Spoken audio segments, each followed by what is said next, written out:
muy especialmente a Jessica González, que se haya desplazado unos cuantos miles de kilómetros, pasado al lado de la Concagua, como algunas de las otras personas que están hoy aquí, ¿no?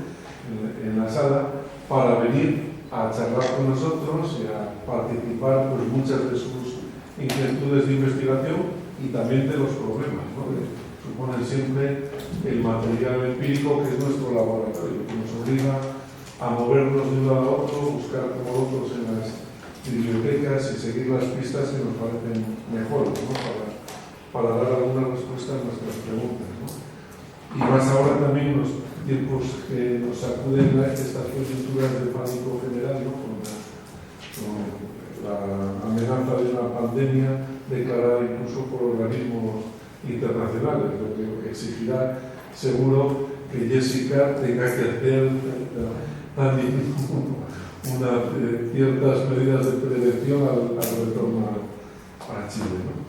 Bueno, Jessica González se doctoró en la Universidad de Huelva con una tesis extraordinaria sobre prácticamente lo que es la implantación y el desarrollo de la actuación de la justicia en un territorio de frontera, en una sociedad pues, muy compleja, en la que el mestizaje es más que una palabra de significación neutra, porque también establecía jerarquías sociales, ¿no? Y con una documentación que la analizó desde puntos de vista tanto cuantitativo, de forma muy minuciosa, como componiendo las estadísticas criminales, impactos de los diferentes delitos, protagonistas, circunstancias del delito, etc. Y también un análisis cualitativo, que es especialmente interesante por lo que antes comentaba, por lo que se trata de un área de frontera, de hecho pertenece, es profesora en la Universidad de la Frontera en Temuco, y es una realidad que conoce magníficamente, ¿no? A lo largo de estos últimos años, ha ido participando en proyectos de investigación propios de convocatorias chilenas, pero también ha colaborado en proyectos de investigación españoles, muy particularmente con María Luisa Candao y con otros colegas. Yo tuve la ocasión de participar también personalmente en algunos de los seminarios que se organizaron en la Rábida para presentar parte de los resultados de estas investigaciones. Y en los últimos tiempos pues, viene ocupándose de temáticas que también son fronterizas por la metodología, por la propia materia de análisis, temas como el parricidio, la violencia marital, el mundo de las cautivas y los cautivos, aunque no menos, ¿no? Y toda la cultura que rodea a la producción de estos fenómenos y también a la complejidad que implica su resolución, porque es una materia también que en este grupo de investigación pues interesa muy especialmente, porque nos interesan esos temas transfronterizos en un sentido físico, como hablábamos esta mañana, ¿no? Geográfico, pero también desde el punto de vista de la intersección entre realidades culturales que son de diferentes procedencias, ¿no? En este sentido, el área sobre el que ha trabajado Jessica González es un laboratorio en sí mismo, que a veces lo que tiene las circunstancias, como he comentado esta mañana, que hay que viajar a los archivos de Santiago a veces para encontrar respuestas a preguntas que no son suficientes solo los archivos locales, aunque son muy ricos en sí mismos, ¿no? Y esto exige un esfuerzo también de trabajo adicional, ¿no? Como decía, el mundo de la esclavitud también tiene publicaciones sobre el mundo de la esclavitud y yo creo que es una excelente historiadora social, que lo demuestra pues, el trabajo de archivo y la capacidad de trabajo y el rigor en el análisis histórico, ¿no? Entonces, hoy nos traslada, como decía antes, nos va a hablar de las fuentes y los métodos para el estudio de la conflictividad intrafamiliar en Chile a finales de la antigua régimen. Pero si cualquiera de las materias que he comentado salen en la discusión, pues yo sé que Jessica nos va a dar cumplida cuenta, porque digamos, es prolija el conocimiento y prolija también en la explicación, y eso siempre es de agradecer. Así que muchas gracias, Jessica, por venir. por hacer este esfuerzo y, bueno, somos todos tuyos. Muchas gracias. Buenas tardes a todas, a todos. Gracias por estar aquí, que sé que son circunstancias particularmente especiales por estos días. Nosotros llegamos a circunstancias también bastante coyunturales aquí a Santander, tal como dice Tomás, un largo viaje, pero es siempre grato encontrarse en una comunidad en que uno se siente acogida como de la casa, y eso se agradece, sobre todo a kilómetros y kilómetros de distancia del hogar, ¿no? Sí. Eso en primer lugar. Lo segundo, me da un poco de pudor, la verdad, hablar después de la tremenda presentación. Creo que es demasiado generoso, Tomás, digamos, en las cosas que ha dicho respecto a mi trabajo. La verdad, las cosas que yo siempre me he considerado un aprendiz de historiadora, y creo que en el tiempo lo que he ido haciendo es casi como aprender artesanalmente desde la cocina, ¿no? Casi como viendo qué es lo que resulta, qué es lo que no resulta, como cuando uno prepara algo. Y como estas son cosas que a uno le gustan, y el tema y el espacio a mí me atrapó desde mi formación de pregrado, entonces me siento cocinando con cariño. Entonces cuando busco las fuentes, espero que sea un ingrediente para la analogía, ¿no es cierto?, que contribuya a agregarle más contundencia y sabor a lo que uno pretende preparar o pretende, ¿no es cierto?, ofrecer, porque en realidad eso, lo que yo vengo a presentar hoy día aquí son algunas ideas generales, porque la verdad las cosas que no pretendo ser experta entre expertos. Aquí están muchos de trabajo de personas en esta universidad, particularmente Tomás fue uno de los autores que fue referencia obligada para mí durante mi formación de posgrado y de doctorado. Muchas de las ideas a partir de las cuales logré cosas que quedaron plasmadas en la tesis tenían que ver con sus trabajos, con los trabajos de María Luisa, que fue mi tutora. A través del tiempo también he ido conociendo el trabajo de Susana, a quien agradezco la generosidad con que me invitó a participar en este seminario. Así es que, y ahora agradezco a Marina, que acabo de conocerla. Así que bueno, yo solo espero poder decir alguna cosa que no sea tan evidente, tan obvia y que resulte interesante como para motivar a que conversemos, porque la verdad es eso. Soy de formación básica profesora y por lo tanto desde la pedagogía uno sabe que el aprendizaje verdaderamente significativo es aquel que provoca más preguntas que respuestas, ¿no? Porque induce a seguir pensando y a seguir buscando. Así es que, dicho eso, la verdad las cosas que yo quisiera partir haciendo algunas aclaraciones y precisiones que probablemente explican también las características de la orientación del trabajo que yo he venido realizando. La primera tiene que ver precisamente con clarificar por qué este espacio, por qué este periodo, por qué el tema, ¿sí? Tal como decía Tomás, yo estoy centrada en una universidad que generosamente también me ha acogido, la Universidad de la Frontera, que está ubicada en una zona que es particularmente compleja, pero al mismo tiempo un tremendo laboratorio historiográfico para poder avanzar sobre el estudio de algunos comportamientos y en su evolución histórica, ¿no es cierto?, dentro de la sociedad en el caso de mi país, ¿sí? Porque hasta el día de hoy sigue siendo una característica esencial de todo lo que nosotros denominamos como el espacio fronterizo. Nosotros nos sentimos en una frontera, dicho sea de paso, nosotros somos el margen en muchos aspectos dentro de un país que tiene una larga historia marcada por la centralidad de Santiago, en este caso, y acá hay un compatriota, eso lo sabe, y eso en lo académico también se nota, porque en lo académico a uno lo obliga a desplazarse siempre hacia el centro. Entonces nuestro esfuerzo tiene que ver con poner sobre la mesa y validar el conocimiento y la construcción del conocimiento desde lo regional para lo regional, ¿cierto?, para romper esta centralidad. Entonces esa es una de las razones por las cuales yo me centro o me he centrado en el tiempo en mi investigación en torno a Concepción, porque Concepción en sí mismo es un borde, es un margen, ¿no? Es como una zona de bisagra entre aquellos territorios que tempranamente fueron ocupados y efectivamente, ¿no es cierto?, colonizados por las poblaciones españolas durante la fase de colonización, estamos hablando del siglo XVI, XVII, XVIII, ¿verdad? Y aquellos espacios que quedaron en una suerte de nebulosa durante prácticamente casi 3 siglos, que fueron los espacios que quedaron bajo la autonomía de poblaciones indígenas después de 1598. Particularmente a partir de esa fecha, ¿no es cierto?, todo el esfuerzo de la administración metropolitana, me refiero a España, ¿no es cierto?, se centra desde la zona del Biobío hacia el norte, ¿verdad?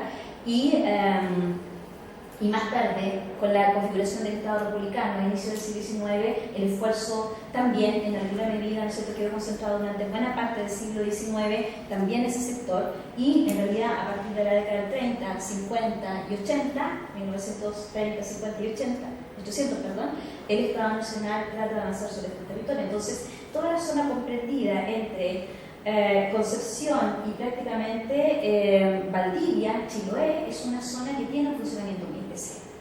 Y esa es la zona que nosotros estudiamos como el espacio fronterizo propiamente tal.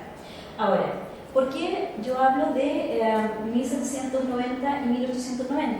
Porque particularmente me parece que es una etapa de transición que marca precisamente lo que aquí en alguna medida se sugiere, la transición entre las características y las formas de administración del antiguo régimen y la configuración del nuevo Estado republicano una vez que salviene el proceso de independencia. No obstante, y aquí viene lo interesante, desde muchas perspectivas, particularmente lo que dice relación con la articulación del espacio y el diseño de estrategias y dispositivos de control y disciplinamiento sobre el territorio por una parte, pero sobre todo sobre los sujetos, independientemente, ¿no es cierto?, de esta transición entre el antiguo régimen y la configuración del Estado republicano, la consolidación del Estado nacional en el siglo XIX, ¿no es cierto?, la sociedad siguió funcionando con muchas características que eran más bien propias del antiguo régimen. Es decir, en muchos aspectos, y particularmente en el aspecto que dice relación con la administración de justicia y con las formas de control sobre la población, seguíamos siendo coloniales.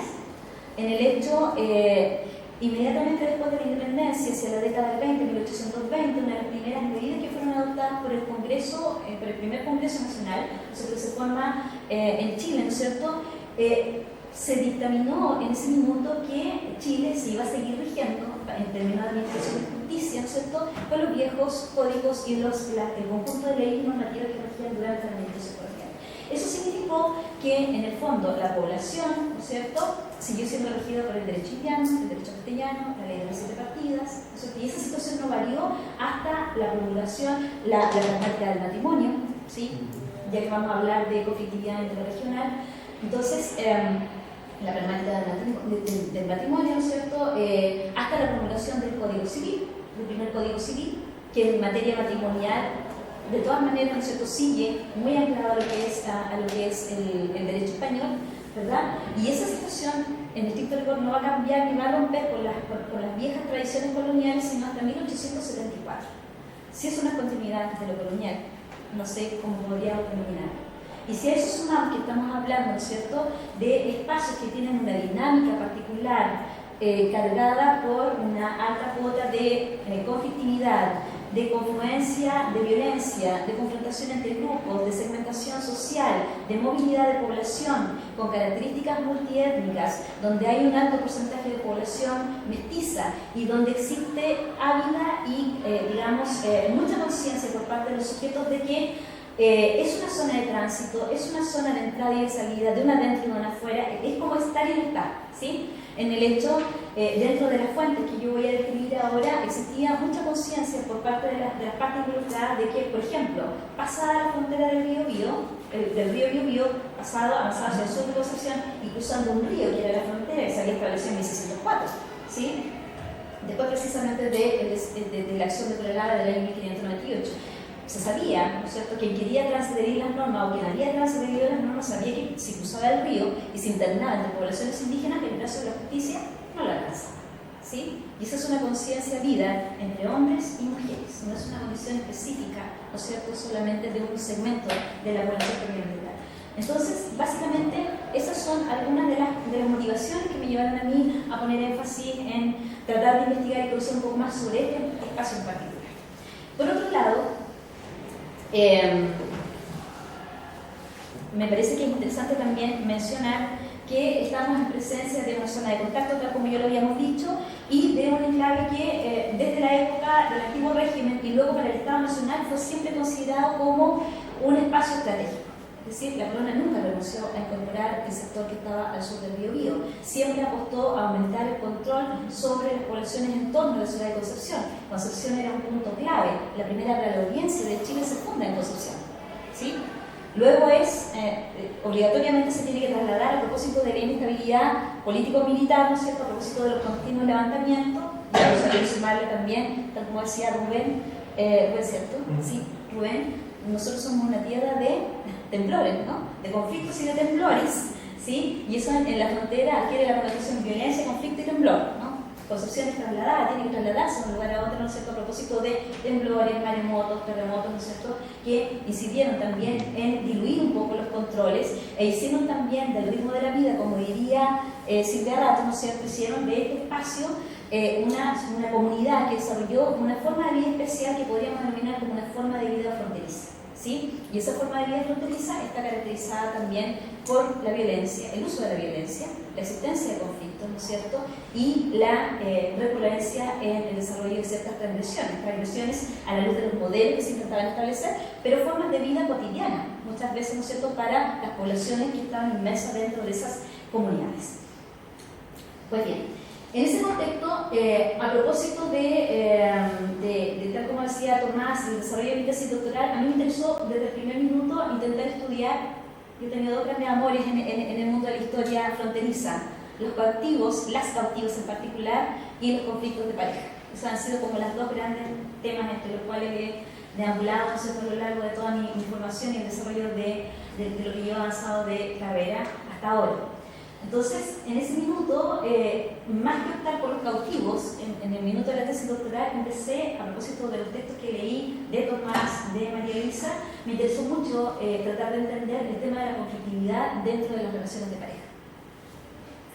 Y aprovechando la existencia, por esa cosa de la vida, de un expediente en particular, ¿no es cierto?, que había visto en algún minuto, yendo al archivo, sobre divorcio, se me ocurrió estudiar el tema de la conflictividad dentro de las relaciones de pareja.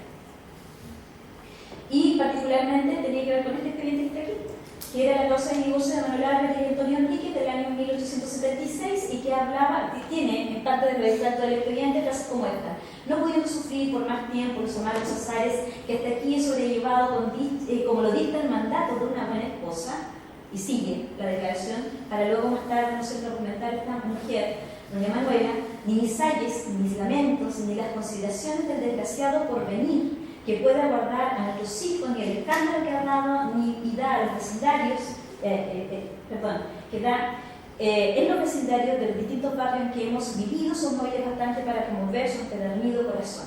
En mi dolor y desesperación acuda a vuestra señoría, o ¿qué puede su señoría esperar una débil mujer de un marido que solo lleva alargar la miseria y desgracia como consuelo y los golpes como alimento? Es decir, yo cuando leí esto dije, yo quiero investigar dónde hay más, ¿sí?, dónde hay más de este ingrediente para ponerle a la sopa, ¿sí?, para poder seguir un poco descubriendo cómo funciona este espacio. Y entonces, en ese contexto, ¿no es cierto?, el desarrollo de mi investigación ha buscado estas fuentes y en el fondo eso ha derivado en tal como dice Tomás, uno de los primeros problemas, las fuentes, para estudiar este tipo de temas. En el caso de Chile en particular, y en el caso de las temáticas fronterizas en específico, ¿no es cierto?, el tema de las fuentes es siempre un problema, sobre todo si uno quiere trabajar con espacios como Concepción. Y eso es válido tanto para el periodo colonial como para el periodo republicano, antiguo régimen, periodo, ¿no es cierto?, de conformación de los estados nacionales, porque nosotros tenemos el gran problema para este espacio en particular y para los estudios fronterizos en específico, de que el grueso de la documentación que está contenida entre los siglos XVI y XVII lleva hacia temas militares, temas de frontera, evidentemente, porque el tema en el siglo XVI era cómo poder ocupar efectivamente el territorio. Entonces, la documentación de carácter militar y todos los dispositivos que en esa lógica, ¿no es cierto?, de dispositivo de control soberano que se proyectaba sobre este territorio, como diría Ibrahim Bocara, ¿no es cierto?, entonces hacía que el grueso de la documentación estuviera centrada allí. Y por lo tanto, todo aquello que tenía que ver con historia social, historia de la vida cotidiana, descripción de las características de las relaciones de pareja, eran temas periféricos dentro de la documentación. Por lo tanto, el primer gran desafío, y yo recuerdo que esta fue tema de más de una discusión en el Museo de la Expresión con María Luisa, tenía que ver precisamente con el tema del corpus documental, ¿sí? Porque yo le decía, son tantos años, pero tengo 250 expedientes, eso es muy poco. Es que 250 expedientes porque eso es lo que efectivamente hay. lo que se puede rastrear dentro del Archivo Nacional referido a Concepción para estos temas y eventualmente podría combinarlo, ¿no es cierto?, con, o ampliar un poco más ese cuerpo documental con la combinación de fuentes entre civiles y eclesiásticas, porque la iglesia fue un poco más sistemática, pero sobre conflictividad familiar es un tema que no es frecuentemente ventilado dentro de la iglesia, tampoco, porque quienes recurren a la iglesia para resolver sus conflictos o sus, digamos, disputas en ese ámbito, tratan de mantenerlos más bien en la arena de lo privado. Entonces allí ya hay un pequeño problema. Por lo tanto, una de las cosas que ha tocado hacer para poder avanzar en estos temas es precisamente combinar el uso de fuentes civiles o laicas, si queremos mencionarlo de esa manera, con el uso de fuentes eclesiásticas. Y en este caso, una segunda, digamos, opción que hay que determinar rápidamente es para qué voy a usar esas fuentes, en qué punto van a ser comparables, porque evidentemente los mecanismos de funcionamiento de una y otra pueden tener similitudes, pero son ámbitos de justicia diferenciados. Entonces, ahí es donde la opción fue optar por el tema del conflicto dentro de las relaciones de pareja, particularmente matrimonios, ¿sí? Pero por otro lado, las fuentes judiciales son particularmente ricas también en entregar otro tipo de información adicional respecto de las múltiples transgresiones que podían atravesar las relaciones de pareja, tanto dentro como fuera del matrimonio. Y en estricto rigor, el porcentaje menor de la población dentro de estos espacios, y esto no es una realidad singular solo para el espacio de Concepción, sino que es una realidad general dentro de Chile, en realidad la población que se llegaba a casar era un porcentaje menor en relación a la población que desarrollaba relaciones afectivas, ¿no es cierto?, o de pareja, fuera o al margen del matrimonio. Por lo tanto, ¿no es cierto?, allí aparece un tema súper interesante que también tiene que ver con estos estilos de vida en torno a la frontera y con las dinámicas, cómo se establecieron las relaciones entre los sujetos, hombres y mujeres, en estos espacios en particular. Que, insisto, son espacios marcados por la ruralidad, por la movilidad de su población, por las relaciones interétnicas, en mestizaje específicamente, ¿no es cierto?, y eso también imprime concepciones particulares respecto de qué es o cómo se entiende la relación de pareja, cómo se entiende la sexualidad, cómo se entiende, ¿no es cierto?, entre un grupo y otro, esto que en términos de ley se define como transgresión o como un delito, propiamente tal, ¿no es cierto? Y en ese contexto también, una de las cosas que aparecía como un elemento común, digamos, dentro de estas transgresiones, qué sé yo, era el uso reiterado o la recurrencia reiterada al uso de la violencia como un mecanismo de resolución de los conflictos, ¿sí? Los expedientes normalmente lo que nos muestran son eso, o sea que estemos hablando, ¿no es cierto?, de un expediente civil criminal, más bien dicho, ¿no es cierto?, o un expediente eclesiástico. Normalmente lo que se devela allí es la descripción de cuadros de violencia, ¿sí?, sea esta violencia material, sea esta violencia simbólica, sea esta violencia física, ¿sí? Es aquello lo que relatan. Y por lo tanto, ¿no es cierto?, me parece a mí que esas eran 3 o 4 ideas, ¿no es cierto?, que eran interesantes, a partir de las cuales se podía intentar avanzar sobre el estudio de esta conflictividad dentro de esta sociedad, en particular de este espacio en específico que yo defino y entiendo como una sociedad fronteriza. No soy la única que lo entiende así. Hay un cúmulo de historiadores regionales, ¿no es cierto?, que así también lo han planteado en el tiempo. Para los temas sociales, estoy pensando, por ejemplo, en Mauricio Rojas, en el caso de los estudios sobre la violencia en Concepción, particularmente, ¿no es cierto? Estoy pensando en la misma Verónica, que estudia espacios de violencia también, ¿no es cierto?, vinculado a las disputas por el honor, Verónica Undurraga, ¿no es cierto?, en el caso de Chile Central, particularmente Concepción. Estoy pensando en María Eugenia Albornoz, que estudia, ¿no es cierto?, también espacios regionales en torno a los conflictos y la violencia simbólica a través de los delitos de injuria o las acusaciones por injuria, ¿no es cierto?, para la zona de San Felipe, Santiago, en fin. Por lo tanto, desde esa primera, digamos, aclaración, lo que yo he pretendido hacer, o por donde yo he intentado transitar, es precisamente por la vereda de los estudios de la historia micro-regional, de la microhistoria, ¿no? Particularmente aprovechando la riqueza y la diversidad que tienen las fuentes precisamente con las que se puede trabajar, y particularmente en ese contexto, ¿no es cierto?, utilizando la técnica del estudio de casos, ¿sí? Porque cada expediente es una pieza en particular que entrega un cúmulo de información, ¿no es cierto?, que nos permite entregar, que nos entrega, ¿no es cierto?, elementos como para poder interpretar en general, pero no podemos sacar leyes tampoco, ¿no es cierto?, que sean aplicables a todos los casos, o para poder entender en su verdadera complejidad y profundidad, ¿no es cierto?, los temas que estamos planteando. Evidentemente, por una cuestión de formación en una universidad regional con un claro sello orientado al desarrollo del estudio fronterizo, lo que yo hago es historia fronteriza. ¿Sí? Es decir, a mí me interesa el espacio de frontera y cómo este espacio de frontera es visto, se articula o se pueden identificar dentro de su funcionamiento dispositivos, estrategias de resistencia, de acomodo, ¿no es cierto?, en relación al funcionamiento de las instituciones o el tratamiento desde las instituciones hacia estos espacios periféricos, partiendo, ¿no es cierto?, de una negociación de unidad versus particularidad. ¿Sí? Y en ese contexto también, y aquí viene mi militancia, aparte de lo de frontera, a mí me interesa particularmente relevar dentro de los estudios históricos regionales y la historiografía del arte fronterizo el protagonismo y la visibilidad de las mujeres. ¿Dónde están las mujeres? ¿Dónde se sitúan? ¿No es cierto? ¿Cuáles son sus estrategias de resistencia? Como diría Josefina Ludmer, ¿cuáles son las estrategias o las tretas del débil, ¿no? ¿Sí? Entendiendo a la mujer como un sujeto que histórica y tradicionalmente, desde la perspectiva de la construcción y la consolidación de modelos de relación patriarcal, particularmente en el ámbito del matrimonio, la pareja, la sexualidad, están concebidas y situadas en una situación de subordinación. ¿Sí? Y claramente son vistas y entendidas como objeto de disciplinamiento y contención de sus conductas. Entonces también una de las cosas interesantes que me ha ido pasando en el tiempo tiene que ver con empezar a descubrir aquellas tretas, como diría Ludmer, ¿verdad?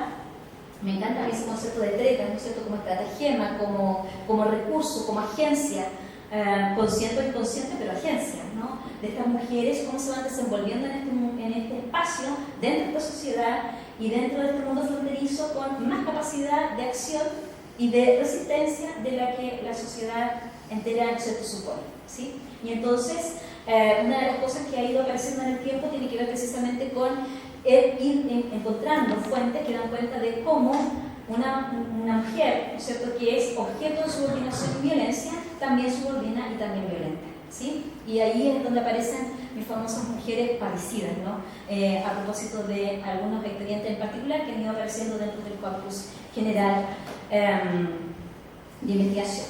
Entonces, esto ya lo había dicho. Insisto, no voy a pretender ser experta entre expertos, pero sí una pequeña aclaración en relación a cómo nosotros estamos trabajando desde nuestra universidad los temas en relación a la zona, a los espacios fronterizos, a la sociedad fronteriza.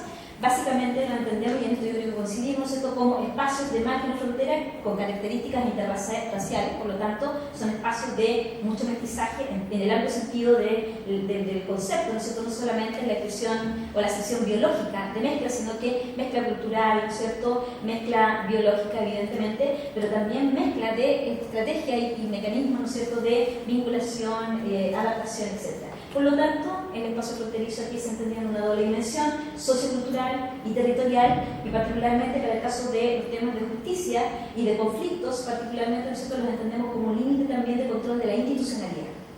Sabemos que Concepción ya es una zona donde el control del Estado metropolitano, durante el antiguo régimen, se diluye. Y sabemos que ese control durante la época del Estado republicano es todavía más difuso. Y en ese contexto, muchos de nosotros, desde el ámbito de lo colonial, pensamos, ¿no es cierto?, que el Estado, ¿no es cierto?, español fue bastante más efectivo y asertivo en tener control sobre los territorios, con toda la porosidad que ello tenía, que lo que fue el Estado republicano durante gran parte del siglo XIX. Durante la fase, digamos, de incorporación de estos territorios. La frontera entendida como una zona de bisagra, de tránsito entre territorios, entre sujetos y formas de ejercicio del poder que nos permiten reconocer una zona hacia adentro y hacia afuera, ¿no? Fronteras múltiples entre los sujetos de las instituciones, fronteras que se expresan en el ámbito espacial entre lo rural y lo urbano, ¿no es cierto? Y esos planos se van superponiendo, ¿sí? Entonces, esas superposiciones y las zonas porosas, ¿no es cierto?, que quedan en ese tejido, a mí me parece que es de lo más fascinante, ¿no es cierto?, que uno puede encontrar en el estudio de las fuentes aquí. Y evidentemente, como ya lo decía yo, este es un espacio particularmente cargado por los conflictos y la violencia, ¿no es cierto? Evidentemente también es un espacio de dilución de los controles y de la capacidad de ejercicio, ¿no es cierto?, efectivo de una justicia institucional. Solo para ubicarme, que creo que ustedes conocen Concepción, este es un mapa que da cuenta de, digamos, la división político-territorial, porque es la que más calza, ¿no es cierto?, con lo que operaba desde el periodo colonial hasta consolidado al Estado republicano. No obstante, ¿no es cierto?, este espacio, y eso también da cuenta de las complejidades que tiene el uso de las fuentes, porque luego de la independencia, en el año 1818-20, ¿no es cierto?, todo el territorio sufre una serie de transformaciones que están graficadas en el mapa. De la presentación la puedo dejar, así que por si a alguien le interesa luego, digamos, ver las fechas, porque yo ni con lentes las veo bien. Pero este mapa, de lo que da cuenta, es de una serie de fracciones o fragmentaciones que fue experimentando el territorio, que originalmente cabía dentro del sistema de administración de justicia de lo colonial, ¿no es cierto? Y luego con la modernización del derecho hacia finales del siglo XVIII, ¿no es cierto?, y en el XIX con una serie de reformas político-administrativas, lo que fueron haciendo es que se fuesen superponiendo los ámbitos de administración de justicia entre estos distintos territorios. Por lo tanto, tenemos causas inconclusas, causas que pasaron de un juzgado a otro, causas que se perdieron, donde la policía no podía hacer el seguimiento de los sujetos, en fin, una serie de situaciones de esa naturaleza que hace que del corpus que nosotros trabajamos finalmente tengamos un porcentaje menor de juicios que efectivamente podemos seguirle la pista desde principio a fin, sin dejar de considerar que dentro de la provincia de Concepción, de la Intendencia de Concepción en el periodo colonial, al final del periodo colonial, ¿no es cierto?, esas causas en su mayor complejidad, ¿no es cierto?, las de mayor complejidad eran derivadas a Santiago, ¿sí? Y en Santiago tenemos el problema también de lagunas de información respecto de este periodo. Entonces, lo que nosotros tenemos entre el periodo colonial y la mitad del siglo XIX y final del siglo XIX es una transformación completa del territorio, ¿sí?, en lo político administrativo, con todas las consecuencias que ello tiene dentro de lo que son, digamos, las posibilidades de seguimiento sistemático de los procedimientos de justicia y por lo tanto la dificultad que vamos a tener nosotros para hacer el seguimiento de esas causas en el estudio de casos. Criterios para la selección de las fuentes, yo creo que algo ya he mencionado, básicamente el tema de la accesibilidad y el estado de observación de las fuentes. Yo creo que ese es un drama de todos nosotros, ¿verdad? La definición del espacio de estudio, primero obispado de Concepción, área territorial de frontera, algoritmos de evolución y transformación, entre, por ejemplo, solo para mencionarles, luego de la independencia, entre 1820 y 1832, Concepción se transforma y sus alrededores se transforman en toda una zona de resistencia, ¿no es cierto?, en un bastión de resistencia a la intervención del régimen republicano, ¿sí? Los sectores más conservadores, simpatizantes de, digamos, el dominio colonial aún, ¿no es cierto?, generan allí un foco de resistencia que se combina con la colaboración de las poblaciones indígenas y que incide en un aumento sistemático durante todo ese tiempo de la violencia en la región, en lo que dentro de la historiografía nacional en Chile se conoce como el periodo de la guerra muerta, ¿sí? Entonces, raptos, fugas, parejas que se forman o se separan, son cuestiones comunes dentro de este espacio, ¿no es cierto? Incluso hay un fenómeno fuertemente asociado, ¿no es cierto?, al aumento de la frecuencia, y eso sí, lo podemos comentar después, de la violencia sexual dentro del territorio, ¿no es cierto?, vinculado precisamente a los raptos, los secuestros de mujeres chilenas, mestizas, indígenas en la zona. Entonces, eso por una parte, ¿no es cierto?, el desarrollo del proceso de litigación y la calidad de la información contenida en ellos, tanto en la justicia laica como eclesiástica, y la consideración de causas criminales asociadas al conflicto intrafamiliar. Esos fueron básicamente algunos criterios que se emplearon en el desarrollo de esta lista de investigaciones que yo he venido desarrollando y de la cual quisiera comentar algunas cosas ahora. Entonces, ¿qué fue lo que hemos utilizado? ¿O cuáles son los datos que yo les voy a mostrar un poco para caracterizar cuál era la naturaleza de los conflictos que se vivían en la zona y cómo los hemos ido trabajando? Y cuando digo hemos ido trabajando, porque en realidad aquí yo he, recibido mucha ayuda de algunas colegas que partieron como mis ayudantes de investigación y ahora ya son colegas y compartimos temas, digamos, de trabajo común, y eso es tremendamente valioso también porque nutre, ¿no es cierto?, la discusión en torno a la complejidad de los temas. Se ven más cosas, ¿no? Y se le ocurren a uno más cosas también de por dónde avanzar las cosas. Entonces, hemos trabajado en este caso, ¿no es cierto?, para este tema particular, con expedientes judiciales sobre la provincia de Concepción, que están en Santiago, esto no está en Concepción, con expedientes criminales asociados digamos, expedientes civiles y judiciales, con juicios criminales por homicidios hacia los cónyuges, ¿no es cierto?, con prensa que está contenida dentro de los expedientes criminales también en el Archivo Nacional de Santiago, y con juicios de divorcio eclesiástico, ¿no es cierto?, y procesos de transmisiones matrimoniales que están contenidos dentro de un fondo documental que es el archivo de la Notaría Mayor Eclesiástica del Obispado de la Santísima Concepción, como se llamaba en ese minuto, que es documentación de carácter eclesiástico. En realidad, de esto yo he tomado para traer hoy día, para mostrarles las estadísticas a ustedes, porque traigo varias estadísticas. Básicamente, todos aquellos expedientes que tenían que ver con transgresiones dentro de las relaciones maritales, ¿sí?, o que transgredían la moral matrimonial. Dejé fuera el universo de dispensas matrimoniales porque es enorme. Estamos hablando de un catastro de más de 2.000 dispensas en el caso de Concepción, por lo menos las que yo alcancé a realizar, que da cuenta precisamente de otro problema asociado a la conflictividad y a la característica de las relaciones interpersonales, de género e intrafamiliares dentro de este espacio, que tiene que ver con la endogamia, con la estrechez del mercado matrimonial, con lo restrictivo que era, ¿no es cierto?, la posibilidad de contraer matrimonio sin tener algún grado de parentesco, etc. Y para eso se dependía de una administración que ni siquiera resolvía los problemas en Santiago, sino que se resolvían acá en Roma, ¿sí? Entonces, de pronto, cuando una pareja solicitaba una dispensa matrimonial, venía la dispensa, seguía el conducto regular, y cuando llegaba la autorización, ya no solamente se podía celebrar un matrimonio, sino que había que celebrar también un par de bautizos, ¿sí? No uno, un par de bautizos, ¿sí?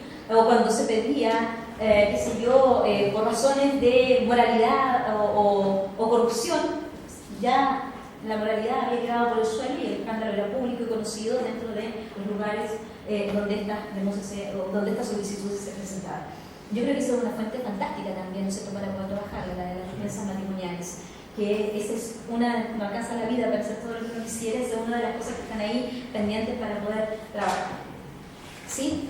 Entonces, descripción del corpus.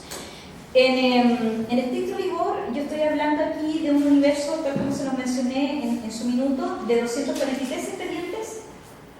Esta es la catalogación de las fuentes de carácter civil. Estos son los expedientes judiciales, ¿verdad? Y lo que muestra el cuadrito, que no va a funcionar el mouse, pero en el gráfico de color verde, lo que está representado son precisamente las fuentes civiles, ¿sí? Y entonces allí tenemos el 86% de este corpus, ¿no es cierto?, corresponde a conflictos intrafamiliares, el 9% corresponde a parricidios del esposo, ¿sí?, mujeres que matan a sus esposos o matan a sus amantes o matan a su pareja, ¿no es cierto?, y un 5% son hombres que atentaron contra la vida de sus parejas y esposas. Estas son todas esposas. En el caso de las mujeres que matan a sus parejas hay esposas y hay también parejas o amantes, ¿sí? En el caso de los expedientes eclesiásticos del universo total que yo había considerado, ¿no es cierto?, el 23% de la información considerada para la descripción del conflicto matrimonial corresponde precisamente a expedientes de carácter eclesiástico. Por lo tanto, el 77% de la información recabada, ¿no es cierto?, abarca lo que son expedientes judiciales en general, civiles y criminales, y el otro 23% va a corresponder a las fuentes de carácter eclesiástico. ¿Qué es lo que dicen? La descripción en pormenorizado de los conflictos intrafamiliares, ¿no es cierto?, en cada una de estas fuentes. En el caso de las fuentes eclesiásticas, que se refiere fundamentalmente a estos conflictos vinculados a las relaciones de pareja, el 53% de los casos de los expedientes se refiere a el conflicto, ¿no es cierto?, que conlleva la solicitud de divorcio. Esas solicitudes de divorcio, luego vamos a ver el detalle, muestran las distintas causas de la conflictividad al interior de la pareja. Por lejos, la causa que mayormente se dirime es el uso de la violencia, se dice atroz, ¿no es cierto?, violencia intrafamiliar, diríamos hoy día, en aquella época, abandono del hogar, falta de afecto, diferencia de caracteres. Luego vamos a ver en pormenorizado, ¿no es cierto?, los detalles de las estadísticas. Un 9% matrimonios de carácter clandestino, ¿no es cierto?, que luego se reclama para que sean reconocidos y que intenta ser invalidado aludiendo a la pragmática, ¿sí? La pragmática se alude, hay un caso que alude a la pragmática incluso en la segunda mitad del siglo XIX, ¿sí? Bigamia, casos de bigamia, de doble matrimonio, que en realidad nunca habría sido pesquisada una característica, que eso también es un tema súper interesante, que tienen estos expedientes de bigamia, es que en realidad la bigamia se denuncia cuando se rompe una suerte de acuerdo tácito entre la pareja de no denunciar al otro sabiendo que es bigamia, ¿sí? Entonces, también eso da cuenta de cómo se llevan a cabo ciertos acuerdos o negociaciones entre las parejas para poder mantener muchas veces la sobrevivencia material, ¿sí? Normalmente tiene que ver con acuerdos económicos que una de las partes rompe, normalmente el hombre, y entonces la mujer denuncia, este está casado conmigo y ahora se ha casado con otro, ¿sí? O mujeres que de pronto también alegan, ¿no es cierto? Bueno, si él pudo casarse, ¿por qué yo no me voy a poder casar de nuevo? Y entonces tenemos casos de doble bigamia, ¿sí? Entonces es un tema interesante de seguir. Inmunidades matrimoniales, ¿no es cierto?, que se solicitan a propósito fundamentalmente de acusaciones de las mujeres, y esto es interesante, de impotencia en relación al varón, ¿sí? Entonces, en una época donde la promoción de la identidad masculina pasa precisamente por la validación de su potencia sexual, su capacidad, ¿no es cierto?, para poder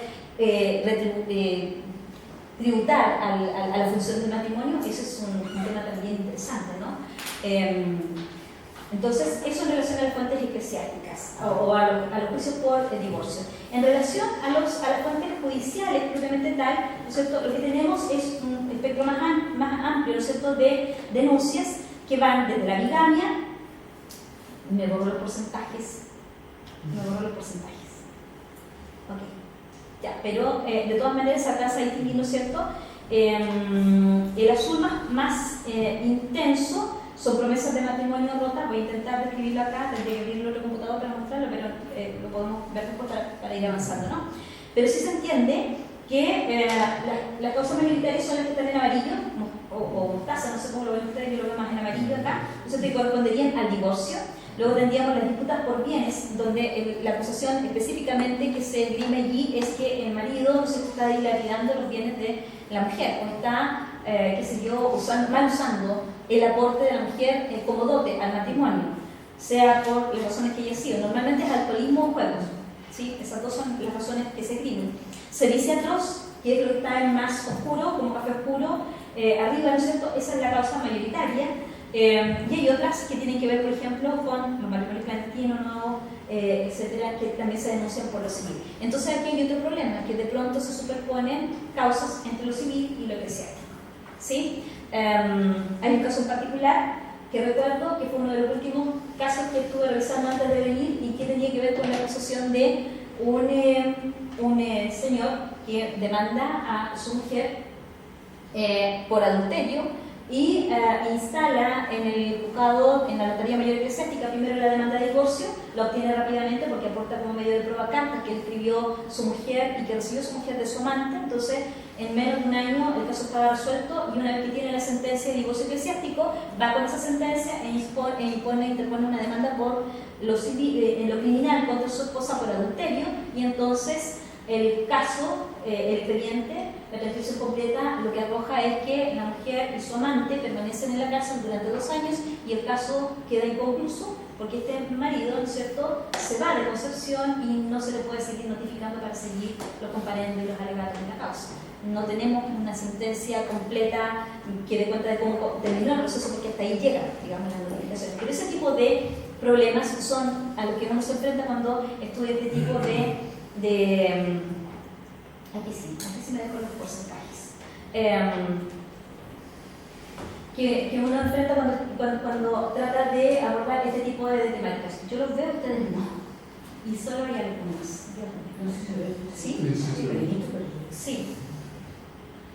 Bueno, en este gráfico lo que se intentaba demostrar, lo que intenté poner en perspectiva, era precisamente a propósito de toda la información y de la armada de estas categorías, ¿no es cierto?, a partir de lo que se esgrime como causa de conflictividad en los procesos, ¿cuáles son, digamos, el tipo de razones que llevan a entender por qué finalmente se termina por romper la esfera de la intimidad, presentar una causa en un juzgado, ¿no es cierto?, o se torna esto un problema público de denuncia respecto de la violencia y la conflictividad al interior de las relaciones de pareja. Y si ustedes ven en el cuadro de resumen del lado, ¿cierto? Claramente las razones van desde abandono, que era muy común, en un espacio fronterizo era común que los hombres o las mujeres de pronto se ausentaran de las casas de sus cónyuges, particularmente los hombres, se iban, ¿no es cierto? Se internaban en la montaña, pasaban al otro lado de la frontera y pasaban meses, años, en que no había contacto, meses y años en que esas mujeres no quedaban solas del todo, sino que recurrían y muchas veces tenían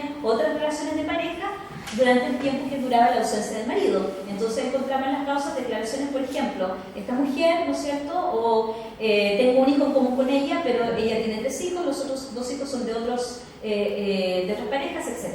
¿Sí? O por ejemplo, un caso en particular que recuerdo en este minuto, una mujer que alega, ¿no es cierto?, que sí, efectivamente ella se fue del lado de su marido, se fue a Concepción, se puso a trabajar en una talabartería, conoce a otro personaje que también no era de ahí, venía del norte, dice ella, se conocen, inician una relación, son descubiertos por la policía, la causa se inicia de oficio en contra de esta mujer, porque alguien la reconoce y dice, no, esta mujer es casada, qué sé yo, la llevan a la cárcel pública y ella su declaración lo que dice, sí, yo me vine, pero que mi marido me dejaba permanentemente sola, se iba a la montaña. La última vez pasó 1 año, yo me vine 4 meses y nunca durante esos 4 meses me buscó siquiera. Entonces, aquí estoy. Nunca desconoció el adulterio, pero sí intenta, ¿no es cierto?, en su argumentación validar la idea de que es la soledad, el abandono y la necesidad material de sustento lo que la llevan a abandonar el hogar, mudarse a la ciudad, ¿no es cierto?, en este caso buscar un trabajo, ¿verdad? Y luego emparejarse. Y lo dice, es una cosa genial, a mí me gustó mucho cuando lo leí, lo dice, por la necesidad que tenía de afecto. ¿Sí? Es decir, denuncia claramente a través del lenguaje, ¿verdad?, su necesidad de afecto, y por eso se embarca en esta relación, ¿no? Amistades ilícitas, que equivalen, en realidad yo pensé que me iba a encontrar muchas amistades ilícitas, y en realidad la mayoría de las acusaciones son o por adulterio, por violencia, como decía, ¿verdad?, mayoritariamente por violencia, y las amistades ilícitas, estas relaciones que en el fondo son adulterio, ¿no es cierto?, aparecen denunciadas por esa nomenclatura en menor medida. Y eso tiene que ver, porque en estricto rigor, el armado de esta categoría tiene que ver con cuál es la nomenclatura que se utiliza en el expediente en relación a la transgresión que se denuncia o al tipo de conflicto que finalmente gatilla el inicio de un proceso. ¿Sí? Si nosotros atendemos a estas 2 gráficas, lo que pretenden demostrar en realidad es, por una parte, quiénes demandan, en qué porcentaje demandan, ¿no es cierto?, tanto las causas judiciales como las causas eclesiásticas, y luego cuál es el promedio de años de convivencia de las parejas cuando solicitan, en este caso, la disolución del vínculo en caso de matrimonio, ¿sí?, particularmente. ¿Sí? Y en realidad, solo para comentar un par de cosas generales, porque no sé cuánto tiempo tengo, yo puedo hablar toda la tarde, pero no es la idea, ¿no? No, prepárate, Ok, voy a apurar un poquito. Entonces, las gráficas están allí, y como ustedes se dan cuenta, en el caso de los expedientes eclesiásticos, en el caso de los expedientes civiles y eclesiásticos, mayoritariamente quienes demandan son mujeres, ¿sí?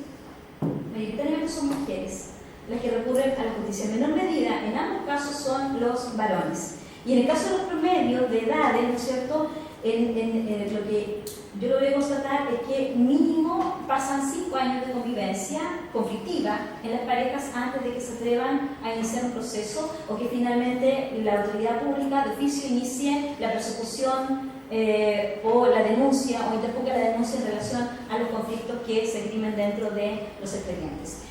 Una de las cosas más interesantes, y que en realidad a uno lo lleva a entender las limitaciones que tiene el manejo de metodologías para poder abordar el estudio de las fuentes, es descubrir las redes que hay detrás, ¿no es cierto?, o que van apareciendo en la medida que uno va avanzando en la lectura de los expedientes, ¿sí? Redes que aparecen vinculadas no solamente a, digamos, los demandantes y los demandados en términos de los testigos, sino que cómo estos sujetos, ¿no es cierto?, van dando cuenta del funcionamiento de la comunidad y de las redes de solidaridad o de, condena social, moral, cultural, ¿no es cierto?, que interponen o que evidencian en relación a estos denunciantes o las denunciadas, ¿sí?, en los procesos. Yo solamente aquí traje, esto es una red de testigos en una causa. En algunas de las causas, estas son las causas solo las criminales, ¿no es cierto? Y aparecen, si ustedes se fijan, 53 vecinos que dan cuenta de su edad, de su oficio, de su estado civil, qué relación tienen con el demandante o la demandada y la argumentación aledaña, a qué se dedican. Entonces uno sabe, por ejemplo, una de las cosas que parece interesantísima es la dirección de oficios femeninos. En Concepción, las mujeres, en Concepción y en los alrededores, las mujeres desarrollaban un sinnúmero de oficios: loceras, zapateras, comerciantes, eran hilanderas, qué sé yo, entre otras cosas, ¿no? Se dedicaban a la fabricación de artesanías, de curtiembre, en fin, por nombrar algunos casos, ¿no? Ahora, eso en relación al manejo estadístico de las fuentes. Yo les decía que para el estudio de esta temática, una de las cuestiones interesantes y que yo creo que es una de las metodologías más útiles para poder avanzar en el estudio y la descripción del fenómeno que se trata de abordar es el estudio de casos. Y en el estudio de casos, en realidad, esto es de cocina, ¿no? Lo que yo he intentado hacer es aplicar algunos programas computacionales para poder analizar los expedientes. Yo creo que estas herramientas ustedes las conocen, más que, y probablemente las conocen mejor que yo siempre necesito ayuda para poder operarlas. Y son algunos programas que son de descarga, son datos, son de descarga gratuita en la red, ¿no es cierto? Y el único requisito que exigen es que uno tiene que tener la fuente enteramente transcrita. El expediente tiene que estar entero transcrito y el programa en realidad se alimenta de esa base de datos. Entonces, si yo tengo 33 juicios por expediente, quiero saber el análisis, ¿no es cierto?, de los 33 juicios, meto mis 33 juicios y puedo aplicar estos programas. Yo aquí traje un ejemplo de cómo hemos ido avanzando en el uso de un programa que se llama Atlasti, que permite armar categorías más complejas de datos cualitativos basado básicamente en el establecimiento, la identificación de categorías para el análisis, ¿no es cierto? Por ejemplo, adúlteras, ¿no es cierto?, vígamas, parricidas, asesinas, homicidas, etc., ¿no? Y a partir de la identificación de esas categorías, que en el fondo es recurrencia, ¿no?, es frecuencia con que aparecen en el expediente, lo que permite hacer es establecer categorías de clasificación y patrones de comportamiento, en este caso de las categorías analizadas o identificadas dentro del expediente. Hay un segundo programa que en realidad, esto debo dar las gracias a una colega que es lingüista, que es especialista precisamente en el análisis del lenguaje, ¿no? Y que ha trabajado con actas de parlamento. Gertrudis Payá, seguramente algunos de ustedes la conocen porque es española, no sé, tú trabajas ella está radicada en Chile, y que bien por eso, porque yo aprendí un montón con ella.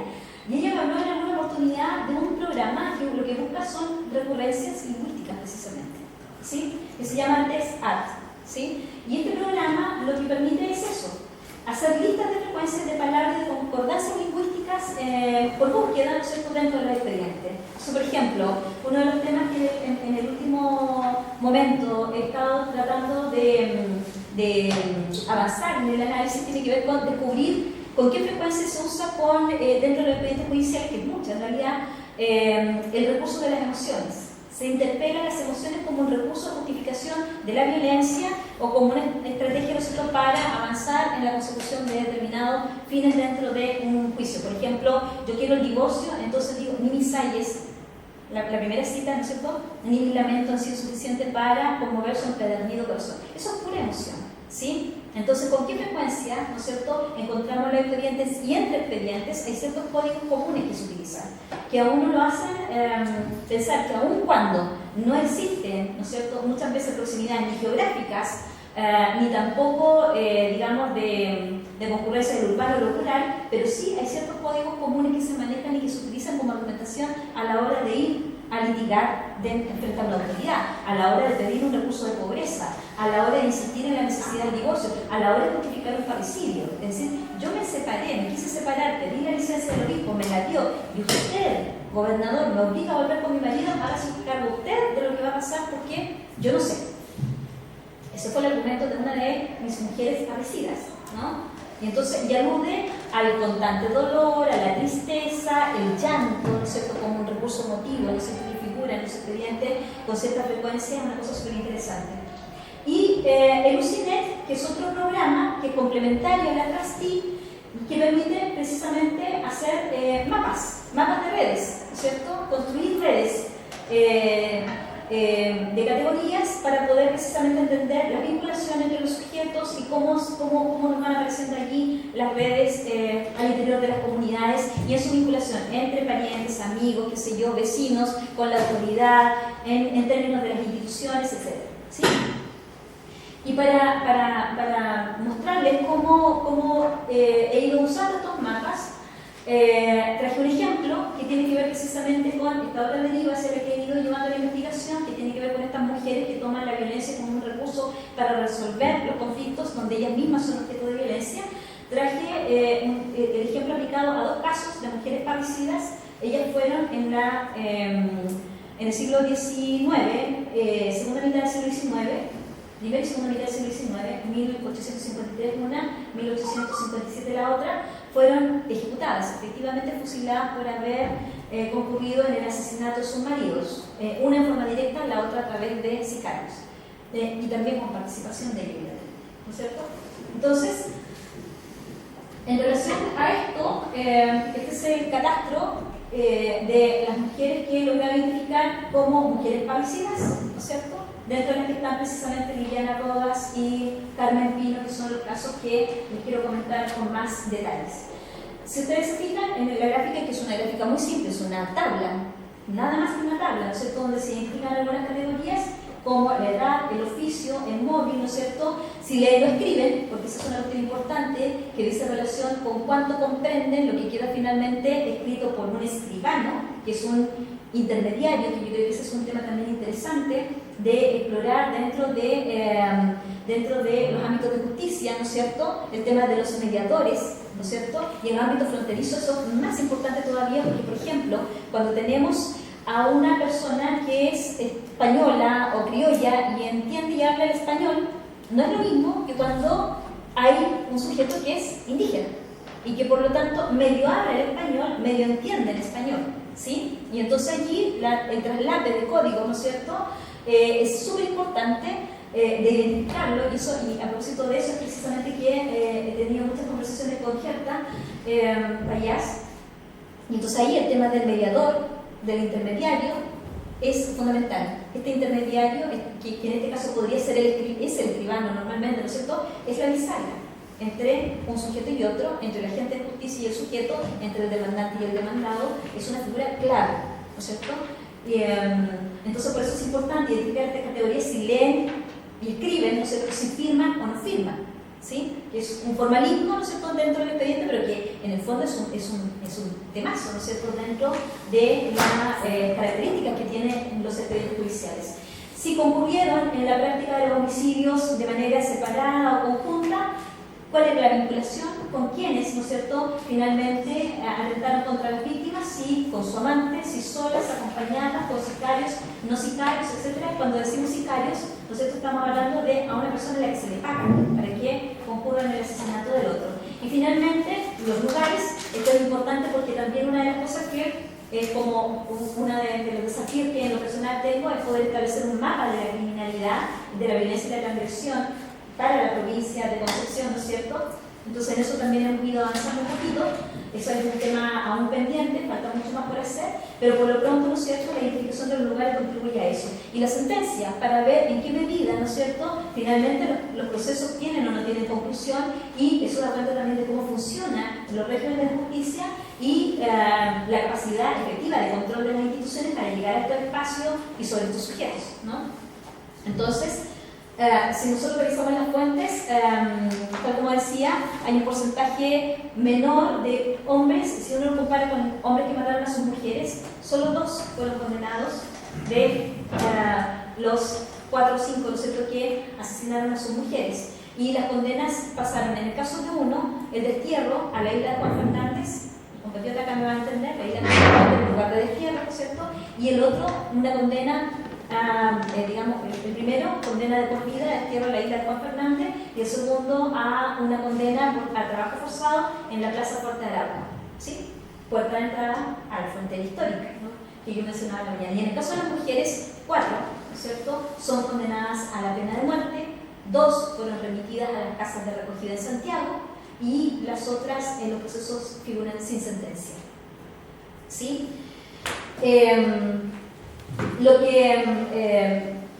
La primera cita corresponde al fusilamiento, a la sentencia de fusilamiento, ¿no es cierto?, la ejecución de Viviana Rodas. La segunda es la sentencia que da cuenta de Carmen Pino. Y aquí de nuevo vuelvo sobre cómo estamos hablando de causas que están situadas hacia la segunda mitad del siglo XIX y se recurre a formas de castigo, ¿no es cierto?, que son medievales. ¿Sí? Las partidas, esas son las partidas. ¿Sí? Y está claramente especificado y la sentencia se cumplió de esa manera, ¿no es cierto? En la Florida, en la Villa de la Florida es un lugar que está próximo a Concepción, en 31 días del mes de enero de 1851, en este caso, ante mi escribano, fue conducida a la Real Viviana Rodas, auxiliada por el señor cura párroco don Francisco Rivero, bla bla bla, fíjese, ¿no es cierto?, para ser ejecutada a las 10 de la mañana del pasado día, y después de fusilada, dice, textual, fue metida en un saco y ahí se le echó figurativamente una tabla, en una tabla el retrato de un perro, de un gallo, de una culebra y de un mono. Se cosió la boca del saco y se le condujo y se echó en la profundidad de la Laguna Turbia, situada en las faldas del cerro, eso es un cerro, del Cerro Peñasco, ¿no es cierto?, en observación a lo mandado, así lo ratifico. En el caso de Viviana Rodas, el lugar de la Laguna Turbia es claramente identificable hoy día, hoy día es algo así como un balneario, ¿no es cierto? Y es súper interesante el relato porque hoy día hay toda una leyenda romántica. El hecho se recuerda, pero no es la parecida que mató al marido y que fue fusilada, sino que es una joven enamorada que arrebatada, ¿no es cierto?, por el amor y ante digamos, la oposición de los padres, como se va transformando la memoria, ¿no?, en el tiempo, ante la oposición de los padres por una unión desigual, ella se suicida y se ahoga en la laguna. Esa es la leyenda. En el hecho, si ustedes buscan Laguna Turbia, les va a saltar la leyenda, ¿sí? Pero el origen de esa leyenda es esto, es una condena que en el fondo no es solamente la condena material, sino que también yo tengo la impresión aquí es como condenar el cuerpo, borrarte de la memoria y lanzarte al agua, ¿no es cierto?, no dejar un lugar de memoria donde nadie te pueda recordar, ¿no es cierto?, es condena de cuerpo, pero condena de alma también, ¿no? ¿Sí? Es una cosa interesantísima. Y luego, Carmen Pino, ¿no es cierto?, que en la segunda dice, me casé contra mi voluntad y solo por temor a las amenazas que me hacía mi padre. El señor gobernador Enríquez, ¿no es cierto?, me obligó a presentarme como marido a pesar de mi constante oposición. Esta es su declaración. Y yo le dije entonces, me obliga a presentarme con mi marido, si ocurre alguna desgracia, quién sabe sobre quién recae. Ella fue fusilada en noviembre del año 54, después de 2 años de proceso. En el proceso ella da cuenta de un cuadro crónico de violencia, que ella intentó separarse por lo eclesiástico, consigue una licencia del obispo Elizondo en ese minuto, ¿no es cierto?, el obispo de Concepción, se le concede, pero luego el gobernador la obliga a juntarse con su marido. Ella era una comerciante, por lo tanto era una mujer que manejaba ciertos recursos y aprovechando esa condición, primero intenta envenenar sin éxito a su marido, ella, y luego contrata a una sirvienta y al hermano de su sirvienta para que le ayuden a matarlo. Con tan mala suerte que como eran 2 adolescentes no logran su cometido, entonces ella igual tiene que formar parte del asesinato, luego intentan ocultar el cadáver y son delatados, ¿sí? Y ella termina reconociendo que efectivamente mató a su marido y entrega toda esta argumentación.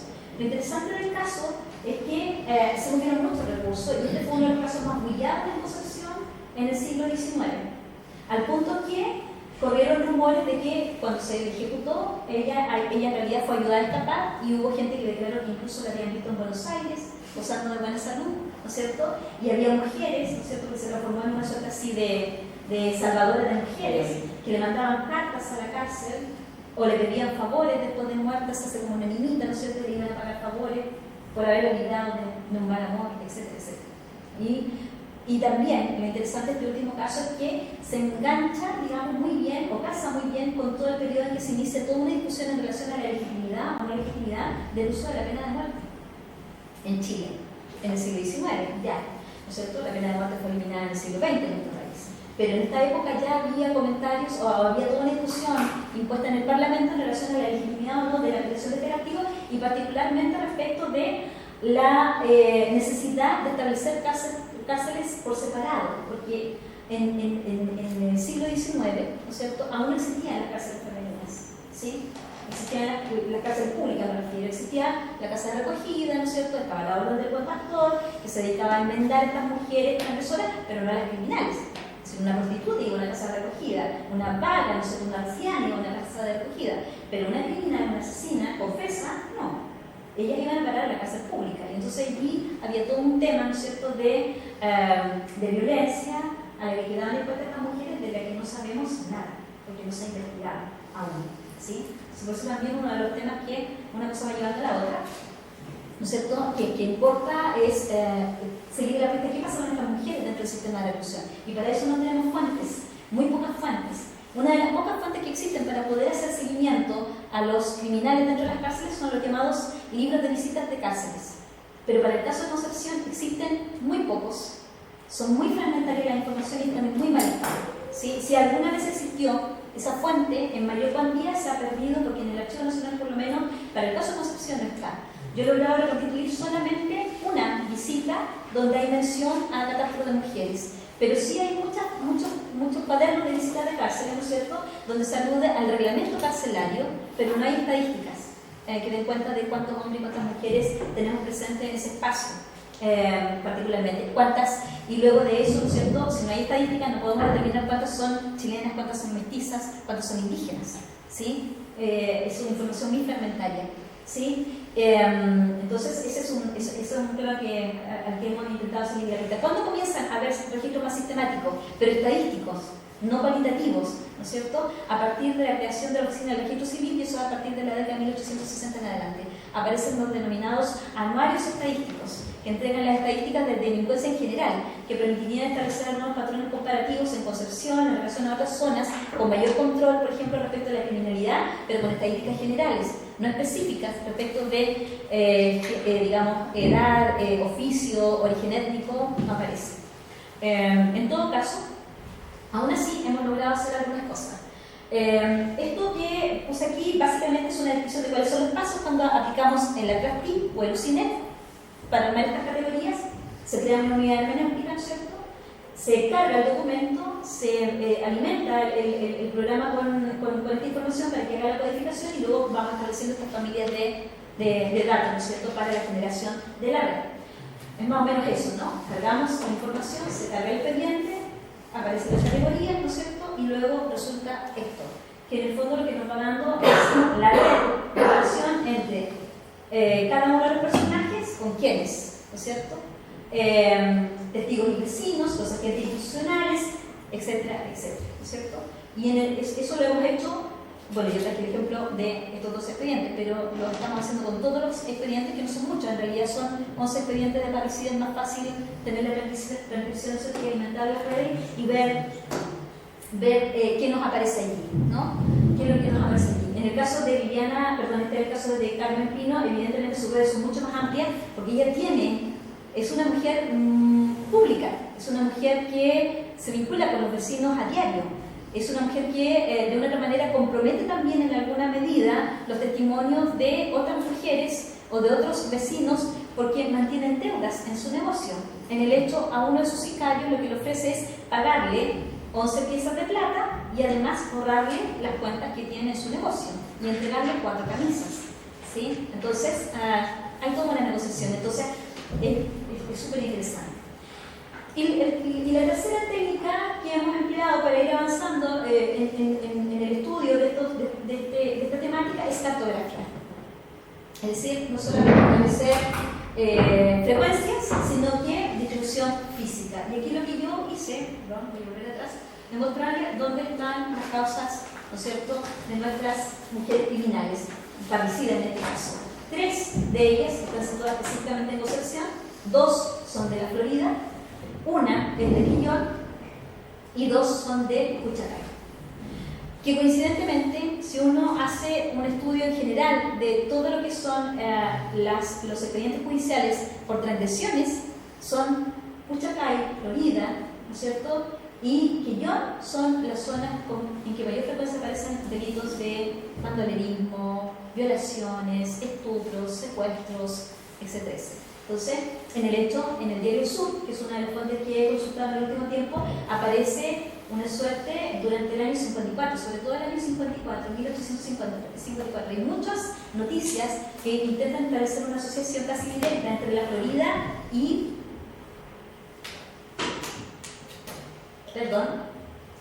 la opulencia de crímenes violentos. No quiero asustar. Se me habían quedado fuera carteles que son de LEU. Cuando se crea el departamento de LEU, comienzan a aparecer sistematización de noticias en relación a ellas. Alguna estadística basada en los anuarios, desde el año 61 al 79 en este caso, que dan cuenta de la frecuencia de la delincuencia o la criminalidad femenina para ese periodo de mujeres, ¿no es cierto?, en delitos contra el Estado, contra la religión y la moral, dentro de los que están aquellos que van digamos, asociados a las relaciones interfamiliares, contra las personas, contra la propiedad, contra faltas de distinto orden. Esta clasificación es la que establece el código, ¿sí? El Código Civil del año 54 y que después es notificada en el Código Penal del año 74, ¿sí? Que son los dos cuerpos legislativos que se promulgan en el siglo XIX y que permiten en teoría romper con la tradición colonial. Pero ojo, que el año 54 se promulga el Código Civil, ¿no es cierto?, y no se reforma el Código Penal, por lo tanto se sigue aplicando en lo criminal la ley de las 7 partidas para el crimen de adulterio, parricidio y todo lo demás, ¿sí? Mujeres criminales por Estado Civil, lejos lo que vamos a tener en la segunda mitad del siglo XIX es una mayor frecuencia de delitos y crímenes cometidos por mujeres solteras, evidentemente porque se consideran, ¿no es cierto?, que son menos disciplinadas, menos contenidas, ¿no es cierto?, etcétera. Asociadas al matrimonio supuestamente tienen la vigilancia directa al marido, pero también hay una asociación que tenemos que determinar una vez que tenemos todas las cuentas trabajadas en relación a cuántos de los crímenes que cometen las mujeres que son casadas son no violentos, porque en el hecho de que las mujeres solteras tienen solo 3 casos de mujeres que tengan contra la vida del amante o su pareja, el resto de los casos son todos de mujeres casadas. Entonces hay que ver, darle un par más de vuelta a aquellos datos, ¿no es cierto? Por edad, por categorías de edad, lejos los crímenes se concentran en el segmento más joven, podríamos decir entre los 20 y los 25 años, son las mujeres que más delinquen o que más atentan contra la vida de sus parejas, de hijos, de sirvientes, porque eso también es un tema interesante que ha ido apareciendo. Dentro de la violencia como una forma de conflicto en el interior de las familias, aparece un porcentaje importante de violencia hacia los niños. Normalmente nosotros hemos estado acostumbrados a ver la violencia hacia las mujeres, ¿sí? Pero no le hemos prestado mucha atención y las fuentes dan para eso. No sé en qué porcentaje, porque han ido apareciendo casi, digamos, de manera casual, en el caso de las fuentes que yo he visto, pero hay un porcentaje de mujeres que figura denunciada por cuadros muy fuertes de violencia hacia sus hijos o hacia hijos putativos, como se denominaban en aquel entonces, que es otra de las características que tienen las relaciones de familia en torno al espacio de frontera, que es que muchas familias tomaban a niños huérfanos o les regalaban niños o les entregaban niños para que los mantuvieran, ¿verdad? Y pasaban a formar parte del núcleo familiar. Y dentro de ese núcleo familiar, ¿no es cierto?, finalmente terminaban siendo objeto de violencia. Son algunos de los matices que, bueno, por el tiempo yo no tengo posibilidad de hablar más sobre ese tema, pero que también van apareciendo en la fuente. Y esto es lo último que hemos ido haciendo, que es graficar por área geográfica, ¿no es cierto?, nuestros crímenes, para ir mapeando, ¿no? ¿Qué es lo que nos aparece?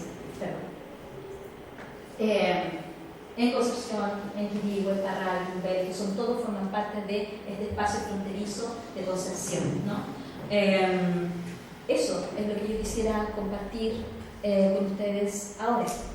No sé si he sido muy dispersa, si he abarcado muchos temas, pero en realidad espero haber cumplido en parte con la expectativa. ¿Sí? Nada, muchas gracias por el esfuerzo.